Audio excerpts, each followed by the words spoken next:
Hello everyone, welcome to షాష్ cooking channel. ఇవాళ మనం రొయ్యల పులుసు ఎలా చేసుకోవాలో తెలుసుకుందాం. ముందుగా ఒక గిన్నెలో 1 కేజీ రొయ్యల్ని తీసుకొని అందులో 8 పచ్చిమిర్చిని, 4 సన్నగా తరిగిన టమోటా ముక్కల్ని వేసుకుందాం. ఇందులోనే 2 సన్నగా తరిగిన ఉల్లిపాయ ముక్కల్ని కూడా వేసుకుందాం. ఇప్పుడు ఇందులో 1 స్పూన్ జీలకర్ర, మెంతులు వేయించి అది మిక్సీలో వేసుకొని అందులోనే 1 ఉల్లిపాయ వేసి పేస్ట్‌లా చేసుకొని ఇందులో వేసుకుందాం. ఇందులోనే 3 స్పూన్ల కొబ్బరి మసాలాని కూడా వేసుకోవాలి.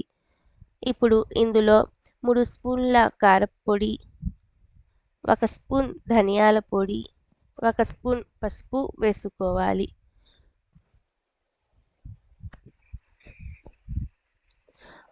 రుచికి తగినంత ఉప్పు వేసుకొని నిమ్మకాయ సైజంత చింతపండుని నీళ్ళల్లో నానబెట్టి ఆ రసాన్ని ఇందులో పోసుకోవాలి. ఇప్పుడు వీటన్నిటిని బాగా కలుపుకోవాలి.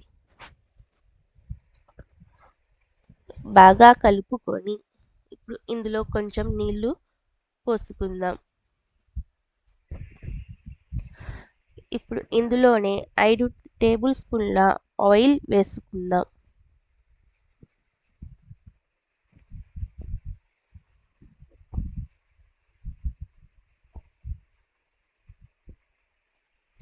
ఇప్పుడు దీన్ని స్టవ్ మీద మీడియం ఫ్లేమ్ మీద బాగా ఉడికించుకుందాం.